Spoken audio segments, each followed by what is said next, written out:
May I? Yes. For real? Yeah. I think it's burning. I think it's hot. It's hot. It's hot. It's hot. What is something that you have learned that you need in a partner? He said, "How much do you want to pay?" And I was like, "Let me just. I'll be back." Yeah, you got a budget? Tell me what the budget is. He's such a great addition to our family. Yeah, why didn't you just call me? Because I don't want to talk to you. That's what it said. This is all of it. This is what it is. We're all rooting for you. Oh, shoot. We're back for season 2 of House Guests. What's up, neighbors? Thank you so much for making season 1 such a success. It's me, you, and Earl in this thing. And today's house guest has been a fixture in Hollywood for over 3 decades. Meagan Good has gone from background acting to starring in her own hit television shows, from music videos to movies. She honestly has done it all. But she told me why this season of her life is not just good, baby, it's great. Now listen, I got a very special lunch for you. Okay. Because you said you wanted it. Yes!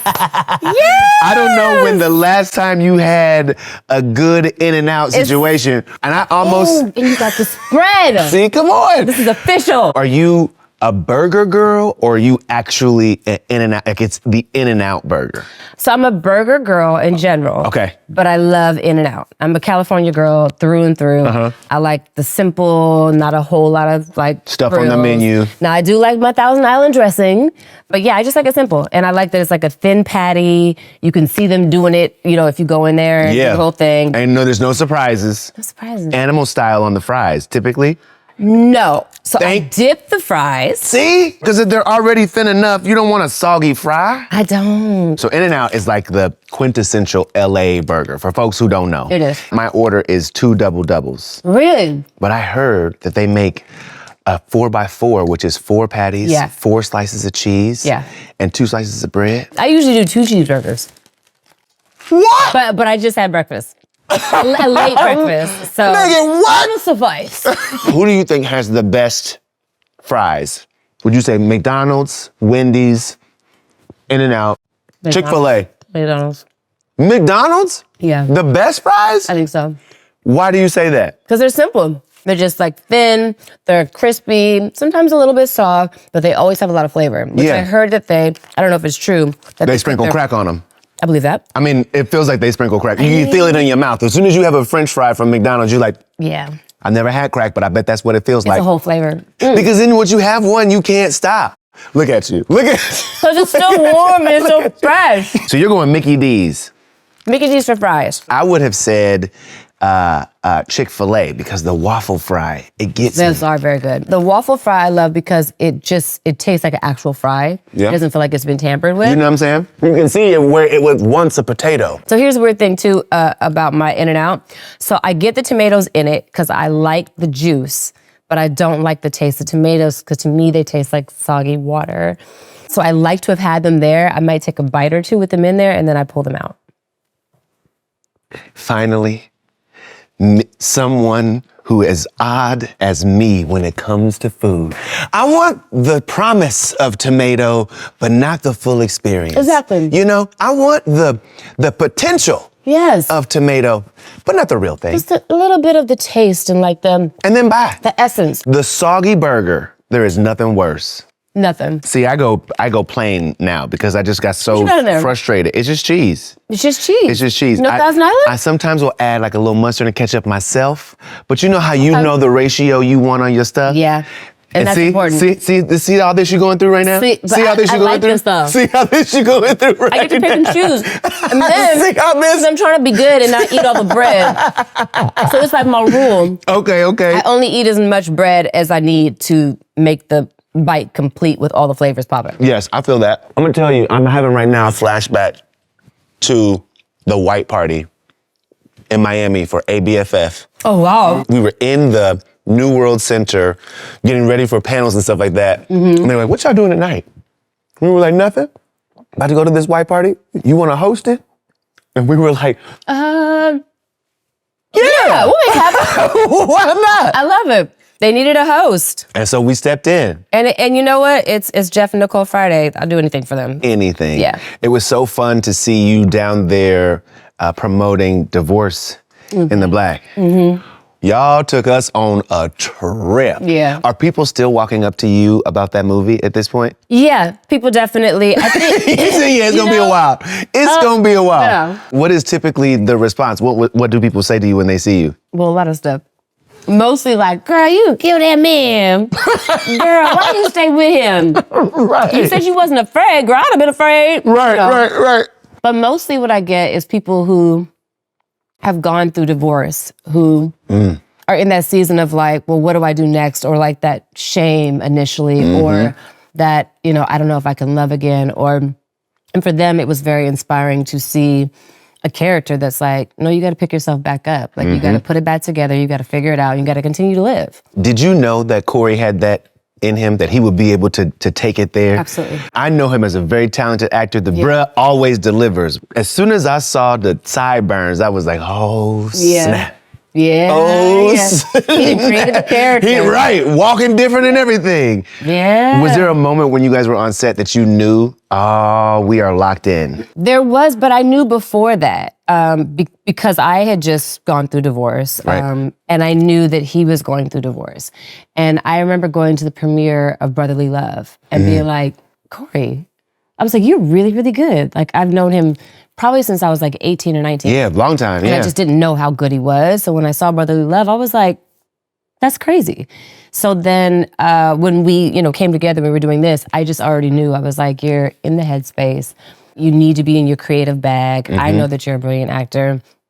And you need this, like, and for me too. There's this outlet, this being able to pour this emotion, this experience into something hopefully also very positive. Yes. And that it's art. And then also that somebody else is watching this and it's doing something for their heart and their spirit. And not only is it something that you get to do as an actor, but it also validates your experience and what you're able to have in your toolbox to now use for something that's bigger than yourself and for someone else. Yeah. I've heard you talk about this when it comes to Tyler Perry and the blessing that he helped usher into your life. Do you know what I mean? When it comes to salary, when it comes to what your experience on set should be like. Yeah. I'm curious on this side of it. What does that feel like? Yeah, it is a blessing because I think that people come after Tyler a lot. And what I don't understand is here is a Black man who has literally started from the bottom and built himself up through faith, who's gone through his own experiences, his own traumas, all of that. Yeah. And his reaction to that is, how can I build these vehicles? How can I continue to employ actors? How can I make sure they get paid what they're supposed to get paid? How can I tell the stories that I feel comfortable telling? And it's not really anybody else's place to judge those stories. And so what he's done for so many of us, even you can listen to Taraji saying that was the first time that she was paid that much, which is absolutely crazy. Crazy. Cookie lying? Right? What? He asked me, he said, how much do you want to be paid? And I was like, let me just, I'll be back. Yeah, you got a budget? Tell me what the budget is. Yeah. I'll try to fit in the budget. And I was like, talking to Jonathan, and he was like, babe, I feel like this. And I was like, I can't ask for that. You really did feel like that's too much. I'm not gonna. Yeah, because what they teach you or what you learn, and granted, it's our responsibility to accept it or not accept it, but when you grow up the way that I have, where this has been the only job I've had in my entire life. So while some people, come out of college and come pursue this and may have had another job or something to sustain them in between, right, that can maybe be more selective in certain seasons. For me, at 19, 20, 25, 26 years old, you're all in. It's like, no, I have to pay for the household. I have other people I help with. I have so many things, and this is the only job I've had my whole life. Yep. A lot of times when you know what you're worth, or sometimes when you don't even know what you're worth, you're afraid to ask because the opportunity might go away. Might and you pass actually you have by. to pay your bill, you know? Literally got to pay the bills. And then also as a child actor, you're told to just be quiet and get along and make it easy. Make it easy. Those things. And so, in asking that, I was like, okay. And I asked her, and Tyler was like, first of all, I was already going to give you that. And I just started crying. Like, you did? Absolutely. Right. And then he went on to say, like, Meagan, do you know how long you've been around? Do you know what you've accomplished? Do you know what you mean to the culture? Do you really know who you are? And sow I'm a like, seed in you at the same time? Come on, just put a little drop of love right just there. Genuine love and genuine want to see you win and succeed and be treated the way that you deserve to be treated. And that for me was like, you know, you just get so comfortable, especially as a Black woman. You get comfortable like in the fight and just like, you know, got to do what you got to do. Keeping it moving. And so then when someone slows you down long enough to say, hey, actually, I see you. And that's valuable to me. Yes. And let me be just a reflection of that value. Helping to also solidify, this is what you deserve. Moving forward, this is the minimum. Moving forward. Yeah. I also love the fact that you were like, okay, I'm thinking this. And then you and Jonathan were like, Jonathan said, nah, that you had that kind of presence in your life at that point to help also reassure you that this is actually your rate. Well, that made me emotional because he was just like, baby, he was like, no. Absolutely not. And I was like, well, because he was like, no. And the fact that he sees me that way. Right. You know, I mean, as he should, but it's different for him to step in and say, and on top of that, I'm not going to let you do anything less than this. I know that's right. So I was like, okay. Thank you to my man, Tyler. This is the number. We talked about the best fries. Who has the worst fries? Meagan, who has the worst fries? I'll go first. go ahead. In-N-Out. In-N-Out has the worst fries. And everybody, I remember tweeting this, and Cynthia Erivo was like, no, Scott, How dare you gotta have them well done. You gotta have them super fresh You do. and well done. I said, that is a chip. If you cooked this little bitty baby ass fry well done, we might as well eat potato chips. We like chips. You said, what, you don't like a potato chip? Is that what you're saying? Well, what I'm saying is they complement the burger as long as they go together. I'm not gonna go to In-N-Out to get fries. I'll go to McDonald's to get some fries. Okay, so who got the worst fries? I'm not gonna answer that. No, I wanna know. You already did. So See? In-N-Out. but they ain't bad. They ain't bad. They may not be the best. I won't call them the worst. He said it ain't bad. Y'all keep saying it, but I disagree. I'm just gonna go ahead and put that out in the ether. Y'all keep saying that, you know, this is the final season of Harlem on Amazon Prime. But something tell me that we not done with these ladies just yet. The show is so much fun. The colors are so vibrant. The characters are so out there, but also friends of yours, you know, the people you know. The storylines this season, y'all are sending me through it. Okay?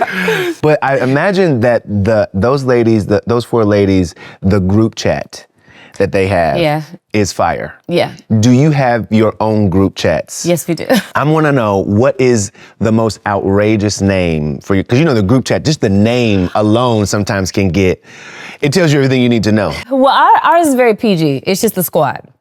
Oh, that's easy. It's very, and I can't say the content is PG, but. If you were to take a scroll, you'd be like, oh, the squad. Yeah. I'm going to tell you right now, I got one on my phone. I don't contribute to it much. But you own it. But I got some situations that come up in the group chat. And I want to get your take. Okay. This is one that's come up in the group chat. What up, bestie? I booked an Airbnb for my birthday weekend. It's $1,000 each. Don't worry, that also covers me since it's my birthday, but we need a 50% deposit in a week. Are you all in on this birthday trip, or you got some questions? So each person needs to put in $500 right now. Yep. Well, it depends on the friend. It depends on where we're going. That part. It depends on the festivities or lack thereof, because sometimes having too much festivities makes it stressful. Right. So is there time what do you for pack? myself and for us to celebrate? Okay. For my bestie? You sending that 500? I will. Do you side chat on this conversation? Yes. I ask the people that I want to spend time with for sure. Are you going to this? Go? Are you doing this? Are you sending her $500 right now? Because look, it's quality of time, baby. It's quality of life. You hear me? So you gotta curate the experience and make sure it's gonna be that. Okay, here's another one. Hey y'all, I love Beyonce as much as the next person. Oh God, here we go. But do we really need to drop every single update in this chat? Or can y'all make a separate group for that? It's partially blasphemy. Agreed. But then in the same breath, I do like somebody who is able to just tell their truth and be like, look, I love Beyonce. But I'm not here for all the updates. But like this too. I get the newsletter. I don't need it in my chat. That. I'm not mad at that either. You know, it's a healthy balance. You know and I'm going to say that this was the way to approach it. Yeah. You know, they didn't just leave the chat. No, and they led with Love her. absolutely love her. Love her. But here's my But just here's my wondering, thought. do you have any group chats that go green? Yes. I leave it. Sorry, I didn't mean to say it out like that. But I leave them. It's You don't get any of the good stuff with a green in the group chat. I can't expound on that because it's too close to home. Oh. So I'm leaving it at that. Wait, what? It's not that close. It's not in my home, but it's very close to home. This has actually happened to me pretty recently. Okay. It's when you have a group chat and then the person in that group chat realizes that y'all have made another chat without them. So it's like, so wait, y'all made another group chat because I couldn't make it to Coachella last year? And so we've been like reliving our Coachella moments. Right. And the shenanigans and the inside jokes, Right.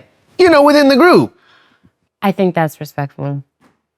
Because here's the thing. In this primary group chat, we could talk about the Coachella upcoming. Yep. And the plans for that. Yep. But if you didn't make it last year, for us to continuously talk about the things that we experienced, that only we experienced, so that you can be there to see what you weren't there for. Not like there's something wrong with you not being there for, but it's kind of rude to be like, and girl, when we went to Mexico, we did this and da-da-da-da, and it's like you weren't there. It's like, it can either make the person feel more bad, or it could just be annoying. Or you're gonna be the one, you're gonna be the person sending the kid, I know y'all love Coachella, Right. but could y'all do this on a different thread? see? So we just went ahead did it and first. just did that for you. Out of love for you. We were talking about this, and then I watched the episode of Harlem where Ian sends Camille a voice note, and she is struggling hard trying to figure out what the appropriate length or sound Response.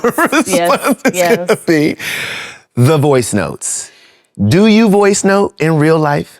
I do. Is there a length that is the most appropriate length? Is a 2-minute voice note too much? I think a 3-minute starts to get, Yeah, why don't you just call me? because I don't want to talk to you. That's what they said. Because the truth is, You said, I just wanted to say what I needed to and say. here's the thing, I acknowledge that when someone does that to me, You said I didn't want to talk. it's not personal. It's just they don't want to get in a long conversation. They have something to say, something to address, whatever it may be. And don't want the text to misconstrue. But yes, which it often does. Right. It's not a like, I don't want them to be on the phone for 30 minutes. And I'm not mad at anybody else who's like, here it is. Here's the bullet points. I'm like, cool, like that works for me. Do you respond to a voice note with a voice note, or do you do. text? It Because I'm depends. always like, what's the protocol here? I don't think there is one, but I think some people have an expectation that you might voice note back. Okay. But for me, sometimes I do, sometimes I don't. It just depends. I like voice notes because you can hear the person's heartbeat and intention. Yes. And to me, it's just super clear, you know, but it's without like going down the, you know, railroad of like just long conversation that I may be getting ready to come here. And I got, you know, 15 minutes and right. I'm gonna do this. I can't spend this 20 minutes on the phone with you. I gotta be somewhere. You know what I'm saying? Baby, I got something to do. But it could be love too. It could be like, Listen. girl, I'm so proud of you. You graduated. Just want to let you know I'm thinking about you, blah, blah, blah. Right. And all that is true and from the heart. But to And hear just because it. I don't want to necessarily, or even sometimes take up your time. Just, you may have a lot of people congratulating you. I just want to make sure that it's there and you can hear it when you have it and you can hear my heartbeat, and that's the intention. And if you want to talk more, then you can call me or I can call you, vice versa. Is it just me? Or do you feel a way when you look back at the group chat, when you look back at the chat and you see they didn't keep it? You know, when they just let it expire? I'd be like, oh, you don't? Because I'm like, your phone is moving slow. I know it. It moves slow from everything that they try to force on you. So anything that you don't need to keep, unless it's like, you know, it's like heartfelt. You said or, your like, phone is already special. slow. I'm just saying, everybody's is. You need some storage. Well, we don't. You need Why some we have space. this here? Just let it be. Okay, I'm gonna let it go. That's my 2025 resolution. Let it go. Unless it was like heartfelt. A voice note for me is always heartfelt, even if I was just running late. Keep it. Wait, here's a good one. Okay. Someone you don't like has been added to the group chat without the group's approval. That's usually when I just exit stage left. Just be like, Yeah, but here's the thing. I tend to like mostly everybody. It's just if they're adding something to the conversation that is a waste of my time, or your phone's going off, my phone's going off while I'm driving, or I'm at my nephew's, you know, basketball game or something, and you ain't talking about nothing. Nothing. And I already didn't necessarily get on the group chat with you. I was you were added to a group chat. Added to the group chat. At a certain point, I just exit stage left. Where is the tribunal? Why didn't we have a vote? Sometimes if I have access, I'll just take somebody off. You've done it? Yes. Megan. What? You just taking the people off the chat? Yes. I'm not mad at you, girl. Sometimes you gotta do what you gotta do. Listen, life is too short. It's the year of the snake. Yes. And you gotta also, shed old things, you know what I'm saying? shed old things, you gotta be honest. So first date dude just hit me up with the, I don't feel like driving home line. Is this a red flag? Only if you don't like them. First date? Oh. Where is the flag? Yeah, I'm gonna go with for the sleepover. Yeah. It's like, well, if I want you to sleep over, I'll invite you to sleep over. You can be like, I'm just gonna stay over. Yeah, my car. How you gonna decide you're gonna stay over at my place? At my house. Yeah. And I just met you. At the end of the day, for me, I think it's beautiful to somewhat make your intentions known as long as they're not passive aggressive. But So why are we wasting time? Let's get to the point. well, and I don't know necessarily means the person is trying to sleep with you. In most cases, probably. But the fact that you want to spend more time with me, I appreciate that. But you can't tell me what you finna do. You ain't gonna tell me you gonna stay in my house. But you just about to stay? You don't want to. No, maybe you want to ask what my plans are. Right. Because how you know I don't have nothing else to do tonight? Or if you need money for a lift, let me know. Hey, baby. Come get your car in the morning. You hear me? Harlem, the final season. Yes. I'm not okay with it. Do you really think this is the end for these ladies? I know I've heard you say it before, but like movie, this is definitely movie territory. I think so too. But I mean, the people have to say it. Like, as many people are saying, like, we don't want this to be the last season. You got to make a fuss. Right. Say neighbor. Say neighbor. Won't you tell somebody? Won't you tell somebody? Won't you reach out and tell somebody? Won't you reach out and start a petition online? Petition this. Right. Just saying. What has it meant to you to see your castmates, in particular the ladies, the tribe that has moved us through season to season, to see them grow? It has been one of the most beautiful. I don't even know if it's if it's a chapter, a season, or an act. Yeah. But whatever it's classified as, it's been one of the most beautiful ones I've ever had. Really? To already love the character, to, come into the connection that I already had with Shaniqua, to immediately fall in love with Jerry, to absolutely love Tyler off top, and then to get there and to be in a city I love, in a world that is unlike anywhere else in the world. I mean, to have this type of writing, these type of topics that you just don't glaze over, you actually dig into. Talk. Everything from relationship issues, relationship conflict. It is intense and real. And intentional. Yeah. We're gonna go outside real quick. Okay. I got a little dessert for you. Oh. You said you wanted a root beer float. So we doing a root beer float. Oh, we know. But when we make this root beer float, I wanna know what happened when Whoopi Goldberg almost whipped your ass. I wanna know. Yeah, when she almost whipped my ass? I wanna know. That's what we call a tease.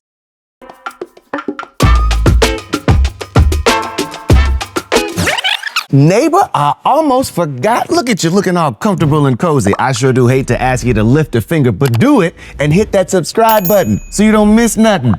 Okay, so we got some root beer floats. Oh, I'm so excited. What is the love about a root beer float for you? Okay, so growing up, I hated root beer. It was my sister's favorite drink. I was more like a Dr. Pepper girl or a cherry Coke. Okay. And then some point, just in your life when your taste buds just change. And I just became a root beer person, and then I love vanilla ice cream, and I just love a good root beer float. It takes me back to childhood. This reminds me of sitting at the counter with my granddad, who drinks, he doesn't do root beer, he does what's called a black cow. Black cow. Where you instead of root beer, you use Coke. Oh, that's why it's called a black cow. Instead of a root beer float, it's called a black cow. Well, it's Black History Month, so I'm all for the black cows. You hear me? Just saying. Bam. Cheers. I also want to introduce you to someone, because he's going to show up. We're outside in the backyard, and I just know he's going to, at some point, pop through. Oh, my. His name is Earl. Okay. He is a rooster. Do not be alarmed. Oh, I love it. He's just loud and thinks he's really the star of the show. And honestly... Earl. Cheers to Earl. To Earl. Earl, you done got a cheers from Meagan Good. You did, bum. Whoopi Goldberg is one of the guest stars of Harlem. Yeah. She be on your ass, too, in this show. She be on your ass. She's like, and what do I owe the pleasure of this visit, Camille? Right. Like, dang! When did you know she was gonna be a part of the show? So there was a lot of conversation about her coming on, and it was like, we'll see if we can get her type of thing. And when she came on, and she's so funny, but anyway. What you said, what's so funny? Well, because we got to set, and she was just like, y'all ready or what? And everybody was all scary and stuff. She was like, put your mask on, let's go. Come on, let's get, you know what I'm saying? She was like, let's get to it. But my scene with her, I was like, I can't even see her first because I need to my first time meeting her is Camille's first time meeting her. Right. So I wanted to come in and be like, oh my God, it's so nice to meet you, da-da-da. Right. And so all of that was like real because that was the first moment that it was happening. Baby.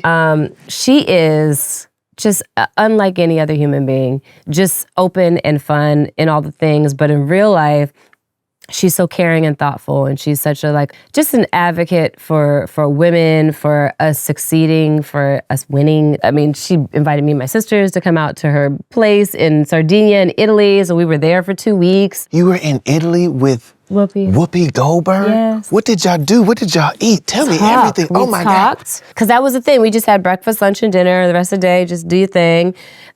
She lives on a peninsula, literally on a peninsula. We would just come and just hang out and just have talks of life about everything. Laugh, cry, joke, sing, lay out in the sun, sleep, all of it. And we ate a lot of pasta. I know that's right. And that was the only good pasta I had in Italy. It was the pasta that was made at her house. What? Why? But Whoopi Goldberg coming through with the cultural experience in Italy. And apparently the best pasta. Listen. Apparently she makes a fire Thanksgiving turkey. I'm not surprised. It's like her mother's recipe. Really? Yeah, it's like she bastes it every 20 minutes. I've been trying to ask her to let me get this recipe. Every time I see her, she's like, today is not the day. Oh. You have acted with some of the very best in the business. Thank you. When you think about you being able to hold your own in every one of those scenarios, raising the bar, not only for yourself, but also for what it means for a Black woman in this position to deliver every single time. Are you aware of the Meagan Good effect? Are you aware that Meagan is truly very good? Or are you like, I just, give me my little check, I'm gonna go ahead and get this little job and I'm gonna go home. No, never that. Never that. Everything is always intentional for me. And I always say this because I'm like, no matter where we go, even if we're going somewhere and it's a job, it is where we're living for that period of time. And so quality of life to me is paramount, and quality of life and how I affect other people, the experience they have, the experience I have. Yep. To me, it's like this is a day in your life that you never get back. Yeah. I've been doing this all my life. I mean, since before Friday. Yeah. Friday was not the first gig. No, not at all. I was doing extra work on Amen and Doogie Howser. Come on. So, because I've seen a lot happen behind the scenes, and a lot of people that I respect or love or look up to go through certain things, and then my mom has always been, very present. I've always been like, you cannot believe your own hype. This cannot become your identity. If this becomes your identity, then whatever happens with this, and this thing goes up and down. Sometimes you're working all the time. Sometimes you're not. Sometimes people love you. Sometimes people don't. Right. I will say, by the grace of God, my experience has been like a slow burn my entire life, so it allowed me to have perspective. Yeah. But even in that perspective, there's certain things that I haven't taken on because I'm like, I don't know if that serves me. And then now, going back to the Tyler Perry conversation and being paid what you're worth and all that, now I'm learning some of it I can take on, not necessarily to live by or become my identity, but to help inform me of certain things that I previously didn't pay attention to because I was like, well, that's me being humble and that's me being this and all that's great, but at a certain point you realize you have to advocate for yourself. May I? Yes. For real? Yeah. Come on. Yeah. Congratulations, by the way. Truly, I haven't even seen you since the engagement announcement. How do people react? The people that love you and care about you? Wonderful. Yeah? Yeah. My mom absolutely adores Jonathan. I come in the house and he's laying in her lap, and I'm like, that's my place. I'm always gonna be sitting in her lap. Right. I think I saw something where you were your father was cutting his hair in the backyard. I was like, that is the kind of love it's so that you want. Beautiful because my dad doesn't have any sons. So I mean, obviously my brother-in-law Eric, right? To see that, to come outside and just see him cutting his hair, and they're just out there talking, and it's just quiet, and they don't know that anybody's watching them, and it made my heart and then just the dynamic, my sister and him, that's his buddy, him and my sister's husband Eric, it just makes me, it almost makes me emotional. because he's such a great addition to our family. Yeah. And he's also made me so much better. And then he also trains my sister. He trains Eric. If you go on Eric's page right now, like him on tour, it's a different body, baby. I'm gonna tell you, Meagan, you've always been good. There's something that's happening recently. Yeah. Baby, it can't get no better. Thank you. Honestly. Thank you. Are you guys also training together? Oh, yeah. Oh, yeah. Seriously? Yeah. It's interesting because, like Jay is like, I'm very much of the mindset where if you stay ready, you ain't got to get ready. He is really of that mindset. And so he's ready for war. Listen, dead ass. Dead ass. Yes. And that's we saw the trailer. But he's still in that shape though. Right now? Yes. Yeah. Like all the time? Yeah, but there's balance. We do our in and out. We do our, our first pizza once in a while. We rebuke that in Jesus' mighty name. But you know what I'm saying? But like, we still. The fact that they got the fact that there's a pizza place in Los Angeles called Lucifer's Pizza, I know. and it is some of the best pizza it's so good. you'll ever put in your mouth. And I never had it before, and then finally the whole time I was just like, praying. I rebuked that coming to our house, but it tastes good. But take the top off of that box. Right, exactly. Throw the box out. Throw the box out. Because when the box shows up, it's literally a picture of like a devil being like, yeah. He's like, y'all don't want that. Yeah. In Jesus' name. In Jesus' name. Shamba! Period. I know that you have seen and that you were aware of some of the commentary online and that you embedded yourselves within the love of your family. Yes. And your unit. And that has sustained you and will. That's the thing. It's like, because people will take something that you say and not only take it out of context, but change the question that they asked before they deal with the answer. And so realizing, and I think that's part of why now I'm particular about what I say, because even if we have an honest conversation and you're like, cool, protecting Meagan, put this out into the world, somebody else can take that and then turn it into something else. That's absolutely right. So in that sense, I'm always thoughtful and protective of that. But what I will say is it ain't that. And it's wonderful that it is what it is. I love it. Yeah. I love it for you. I've seen you talk about the lessons you have learned, the ways you are applying the ways you have grown. What is one of the lessons that you've learned from previous life experience that you're applying to maybe your relationship or where you are now? I mean, there are definitely a lot of lessons. Is that our boy? That's Earl. See? You thought I was playing, didn't you? You were like, that's a fucking rooster. I was thinking about, I was like, the lessons. And then I heard that and all of a sudden I thought about the Milky Way commercial where they're like, need a minute? And I was like, Earl. What is something that you have learned that you need in a partner? It's twofold. I learned one thing that I need in myself, which is to be the complete fullness of who I am. And I think that I'm always the complete fullness, but it's shown up in different ways in different seasons of my life. Yeah. And then I think also as a child actor, again, there's some version of like appropriate and this is this space and this is true and this is honest and this is authentic, but don't bring this, over there. Yep. And then I think I've realized in marriage that it just has to be the complete fullness, Right, wrong, and otherwise, right? Yeah. Like this is who I am. But it's just like, if it's not all of the things, then you're doing yourself and you're doing your partner a disservice. Yeah. Even if you're married to the day that you die, you still have done yourself and the other person a disservice. By not experiencing who you fully are. Yeah, and just not letting all of it be consistent every single day. Yeah. We all deserve that. Because even, as a Christian, I can show up a certain way and all of these things are true, but there's other parts of me that are very, very in tune with God, but just not as religious, but are more about relationship with Christ. And so now I'm just like, look, this is all of it. This is what it is. And I feel God's love more. Because I feel like for a long time, I was living in a way where I had to earn God's love. I had almost told myself that it was conditional because of my own things and my own experiences, my own child traumas or whatever it is. Which don't you feel like when that's the relationship with the ultimate love in your life, right? Like God that being one of the highest forms and examples of love. It informs. It informs every other relationship that you have. So if I've got to earn this love, I must also have to earn this love, which means I'm probably not enough on my own for this love. And it starts with you at the end of the day. And so once you understand, at least for me, once I understood That ain't it. And continue to understand how much God loves me. You know, I was like, oh, okay, I've grasped this now, which now informs everything else. That part. And then I think one thing I've learned in this situation is truly allowing someone to make me better. Because I'm so sure of who I am. Yeah. And because I'm so clear on so many things that allowing someone to make me better, it's either going to be because it's just a choice, because I'm like, okay, I can see that. Right. Or it's because the person has earned it.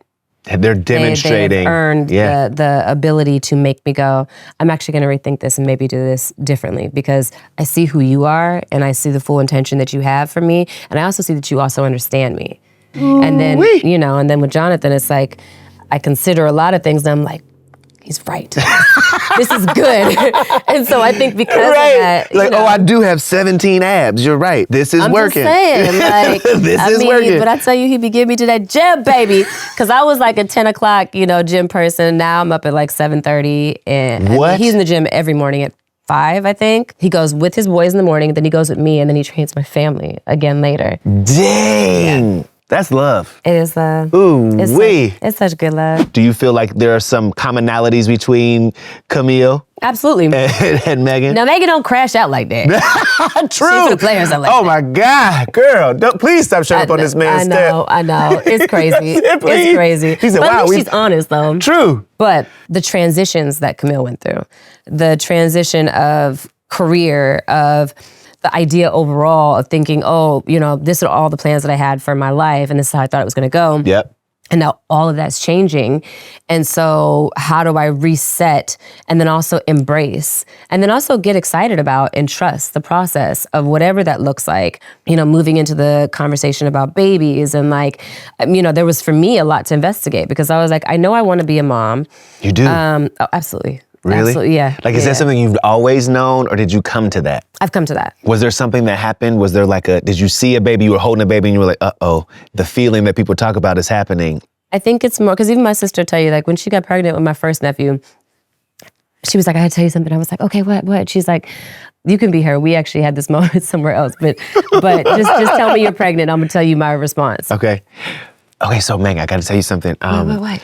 So we're pregnant. You're gonna be an auntie. I'm gonna have a baby. Wow. Wow, you're pregnant. Yes, I'm pregnant. Why? Right now? Wow, sister, wait. Wow. Did you say why, or did you? Be able to do anything. That was my response. You did not say why. I said right now. Right. But we have so many she plans. was like 33. When I tell you, I was like, wait, Like, what? it seems so early. I was just like, I'm not ready for that. I've been married for 25 years. No, I'm sorry, she was 35. 35. Oh. I was 33. See? But initially, I was just like, wait, what? Because I was like, that's such a huge commitment. Like, I mean, your whole life's going to change. It's never going to be the same. And my God, I was like, you're really going to be an adult. Like, it's so weird. She's like, I take it back. You're not going to be the auntie. But I'm an excellent auntie. I bet. But I will say, I think even that put me back a little bit, because I was like, ooh, that's a lot, you know? Yeah. By the time she had her second one, I was in a different headspace and I was a lot more ready. But I think even now, I'm just super ready, because I think there was a fear that life would turn into Groundhog's Day. And as much as I like to travel, and as much as I like to just like jump around and be free and do my own thing, and that's compacted with being a child actor who's been told what to do for so long. Where to stand, where to look, what to say, what not to say. Period. Yeah. And then when you finally get your freedom, then you're almost an adult by then. And then with an adult becomes all these adult things. And so making some of those adult decisions for me, I was like, let me just wait a bit, because I just got a chance to actually be a child and an adult. And I think now, honestly, in huge part to Jonathan, because I knew I wanted to be a mom before Jonathan. I knew I was about ready before Jonathan. Yep. But I'm like ready right now because I have so much fun with him and because I know that it's not gonna become Groundhog's Day. I know that me and him are gonna be backpacking over here and we're gonna be over here producing this movie that I might be directing and he might be producing or he might be starring, and our kids are gonna be with us in Africa, wherever it is. But I just know that even if we're not moving around a lot, that the way that we move, I really, really love. And the way that we do life, I really, really love. And that your tribe will go with you. Yes, and, You know and what I even mean? if we don't go anywhere, it's just the texture of what the quality of life looks like. Yeah. It is wonderful. Where's Meagan Good in 5 years? Ooh, a mom, hopefully of 2, but that's it. That's it. Woo! You said 1, 2, done? Yeah. 1, 2, done. I want to be doing a lot more action. I want women in their mid to late 40s know that just because we get older doesn't mean that we can't do all the things. Yep. And we should if we want to. Yeah. And be completely empowered in that. And also not try to be 20 or 30, be exactly who we are in that space. Yep. I want to do more artistic activism projects where they're connected to the conversations we need to have and shedding light on certain things and activating people in a certain way and inspiring them in a certain way. Yep. Yeah, I mean, obviously married, and just traveling. I want it all for you. Thank you. Right there for you. I tell you what. Okay, you ready to play a little game? Yes. Okay, here we go. Uh-oh. You know, this would be really good with some booze in it. Just gonna say that.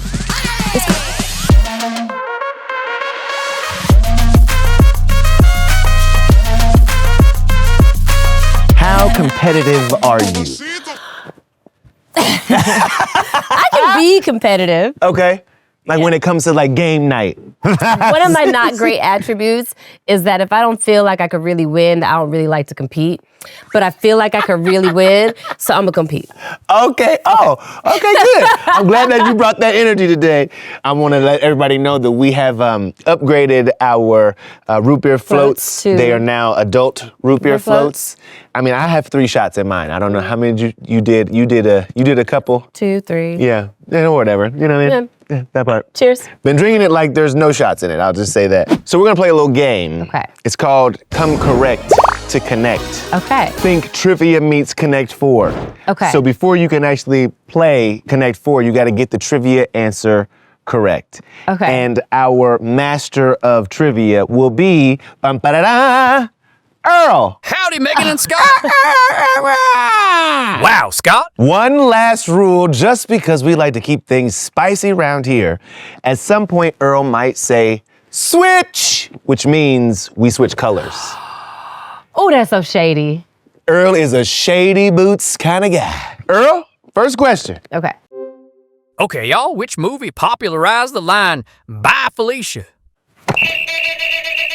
You know this one. Friday. Right in the center. Okay, okay. Now, you were in Friday. Was this your first motion picture with a speaking line? Yeah, Friday was exactly 30 years ago. Whoa. And it was my first Not time. okay. I know. It was my first time having a speaking role in a movie. Yeah. And I was girl number 2. And I remember that I saw them auditioning girls. My sister was going for something else. We were on some lot. I saw some girls going in. I was like, I want to go in. My mom was like, go ask. And I went in and it was like the last girl and F. Gary was in there. And I was like, man, I hate him, some. And then Gary was like, well, can she say any curse words? And Kim Coleman was like, no. And so I was like, I would if you want me to. Anyway, I ended up getting it and then cut to, being on set. I was there for 2 weeks before I did my lines on camera. See? But it was great because I learned a lot from everybody. Being able to watch that process go down. Yes, and meeting incredible people, like Tiny Lester, Michael Clark Duncan, who was his stand-in at the time. Yeah. I heard that you learned a valuable lesson from Michael Clark Duncan. So I was on set, and after a while, I would get bored. And so I started making sandwiches. And then I remember that Tiny had said, will you make me a sandwich? I was like, yeah, I'll make you a sandwich. So I went and made it, and I came over. Tiny is who played Debo.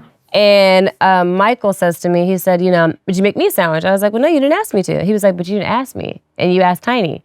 And I was like, yeah. And he was like, I just want you to remember something. As you move along in your career, make sure that you treat everybody the same.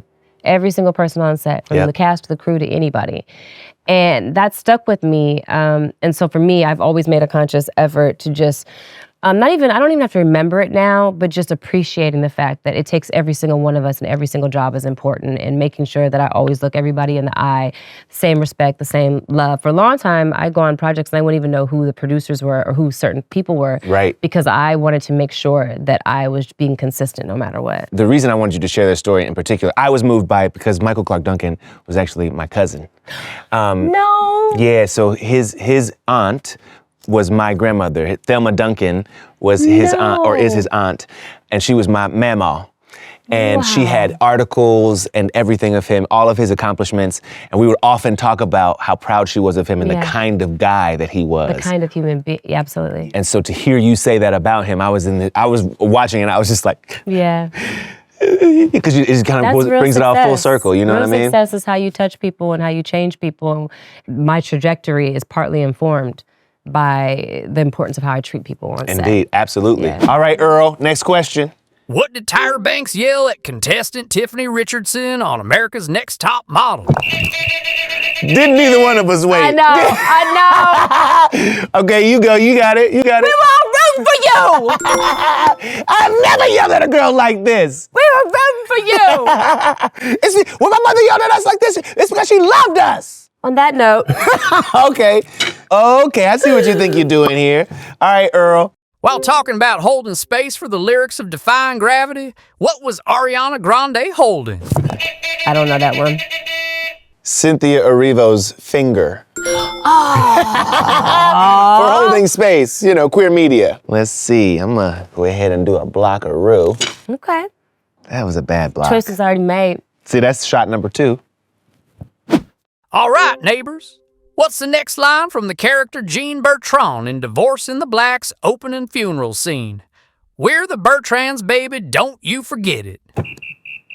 And we don't need no hand-me-downs or something like that? Oh, Megan, that's close. What is it? What is it? And we don't need nothing from you. Y'all get the boy, get him. That's right. Wait, what is it? I said, and we don't need no hand-me-downs from you. And Earl said that it's, and we don't need nothing from you. I'm gonna tell you, that funeral scene, I don't know what was said. I just was like this the whole time. Oh, Jesus. Imagine shooting it, though. I was like, you know what, rigor mortis, he gotta be straight, right? Just saying. Next question. Which 90s horror movie famously had Jada Pinkett Smith as the opening kill? Scream 2. How is it that you're so fast? Because it's horror movies. It's just... Are you into horror movies? Big time. Would you do more in the horror space? One of the big things for me is I was acting already as a hobby. Yeah. But by the time I had seen Halloween 4 and 5, I literally, Danielle Harris, the little girl in that, first of all, she should have an Oscar because she really is that good. Mm-hmm. But because of the genre of the film, I don't think people realize, this little girl is killing They don't take it as seriously. And they should. Yeah. She's phenomenal. And so anyways, I was maybe a year younger than her. And I would throw myself around the house. I'd throw myself down the staircase, pretend like my leg was broken, climbing underneath the table and stuff.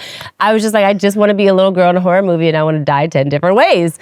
Since then, I've done everything from being electrocuted and having my neck slit to being possessed. Was it Saw? Saw, I got electrocuted. Oh my God, I was like, good. You want to hear the real story of that? That was really crazy? Okay, yeah, of course. Okay. Now, this is a long time ago, so we're not going to say names. Okay. But in the scene, I was supposed to be put into a bathtub, and they were supposed to stab something to each one of my limbs to bring the electricity together to make the doors open. Oh, my God. And on a Saw set, turns out the doors are really locked. And so I'm laying in the bathtub, and we did a test, and the test was, we're going to throw these little balls in. I'm sitting in a bathtub that's supposed to look like dirty water, which is just like Lipton tea. Right. And some of these little balls you throw in the water, they make the water bubble. And these other balls make the water like smoke come up, okay. And so they're like, well, we haven't really done them together, so we're going to put them in together. And then just put your hand in the water and see, they put their hand in the water first. Right. And then I tested it. I was like, okay, cool. What we hadn't anticipated is what it might actually be doing beyond just the first feel. Right. So I get in the water and the camera's right here on my face and I'm laying back and I'm like, blah, blah, blah. And they throw the bubbles in and they throw the smoke in and I'm laying there and I can feel the camera right here and I'm supposed to be dead and I'm like, I think it's burning. I'm like, I think it's burning? I think it's burning. I think it's hot. It's hot. It's hot. It's hot. And I jump out of the water and I'm screaming. All of this is like burning. Burnt? And I run to the first door it's locked. Oh, I run to no. the second door, it's locked. I run to the third door, it's locked. And so I'm like, I gotta get these pants off. I have to strip down, waist down on set to just get it off my body. And low-key, high-key, I had little burns. What? Yes, for real burns. Damn, Gina. So, I mean, everyone felt very, very bad and very apologetic. Of course. And I didn't sue nobody because I just, you know, it's not like they did it on purpose. Right. I know people are looking at this like, girl, you should have sued. But They're going to be in the comments right now like it ain't too late. I know. So long ago. Look, So long look, ago. it ain't too late. But they didn't mean to. But yeah, it was crazy. So that Shoot, was mine. it wouldn't even have really been that hot. I'd have been like, ha, ha, ha. Yeah. Trying no. to cook me? Yeah. In important places? Exactly. Good Lord. Finish the lyric. I don't want no scrub. I don't want no scrub. A scrub is a guy that can't get no love from me. Hanging up the passenger side of his best friend's right, trying to holla at me. Do you remember the dude version? When they came out with that, there was a dude version? Yes, I do. But what was the words? I don't want no pigeon. Oh, that's right. That's all I can remember now. That's it. That's all you got to remember. It's pigeon? It didn't work the same way. It did not work the same It way. didn't. No, you almost got me. See, How so? I almost fell for it. Okay. About to build you a little 3-step. What you talking about? Uh-huh. What artist created a viral meme from their tiny desk performance by whispering into the mic, "Watch this"? I don't know that one.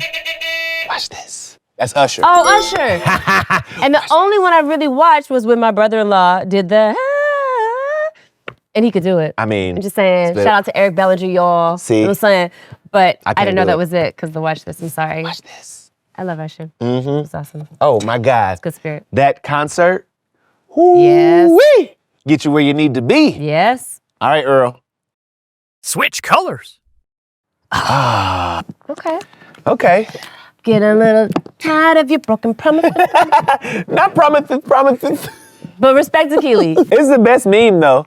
She leaned into it herself. All right, Earl. What are the names of the 4 lead characters of Amazon Prime's Harlem?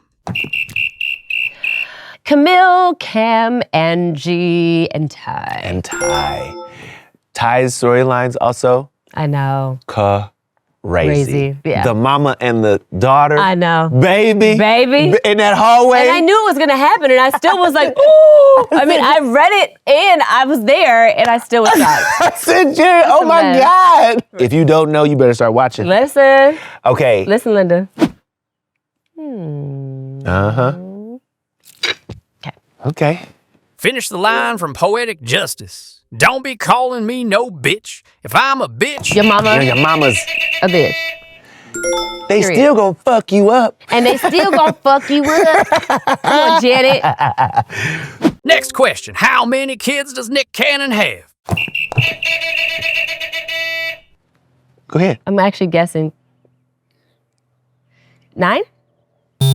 12. Do I get a chance? Do I get a chance to? it 12? Do I get a chance to steal? Yes, you do, neighbor. I'm gonna say 12. And I almost said 12 first, but then my brain for the first time went, no. Is it 12? Yes, sir. All right, that's me. It is 12. I'm gonna tell you this. All right, Nick. My answer was gonna be all of them. All of them? They all his. Train your eye to see red. Okay. What was the iconic line from Quinta Brunson's early YouTube sketch series called "The Girl Who's Never Been on a Nice Date"? Ooh, you got money. A large. A large. Ooh, you got money. when she won her first Emmy, she came backstage and I was like, oh, you got Emmy. Emmy, and she girl. was like, stop. I love her. Love her to She's death. so lovely. Oh, my Lord. Okay, here we go. Uh-huh, yeah, you saw where we was, didn't you? I did. Uh-huh. Here we go. Come on, Earl. Finish the lyric. Is it worth it? Let me work it. Put your thing down to and first. It's short. Don't nobody know the words. Praise the Lord. All right. Oh, it's getting close. What phrase did Congresswoman Maxine Waters popularize? Reclaiming my time. Oh. Reclaiming Oh my God. time. Yes. It was also in that Jasmine Sullivan song. It's also just life. Oh, did I? Did you? Nope. You didn't? I forgot. Our little root beer floats got us floating. That's only gonna give me, okay, yeah, no, we can do this. Oh no, that's not gonna be enough. Okay. Okay, friends, finish the line from Dreamgirls. Jimmy got. I think it was you, yeah. Jimmy got soul. Jimmy got soul. The next one would have been Jimmy got for me anyways. I would have been like, Jimmy got. And like you Jimmy said, got. Because I know he got a lot of things. Do but I that. knew that Jimmy got it. don't mess this up. Okay, here we go. We back in. Oh yeah. All right. Okay, Megan and Scott, which artist revealed their pregnancy during their Super Bowl halftime performance? Oh, halftime performance. Super Bowl Was that halftime. Beyonce? No, ma'am, it was not. Chance of Steel. Super Bowl halftime performance announced her pregnancy. Super Bowl? Pregnant? Yup. Recently? Now come on, Scott. Okay. You gotta answer something. Megan's right. Because I'm gonna steal it. Yeah, do it.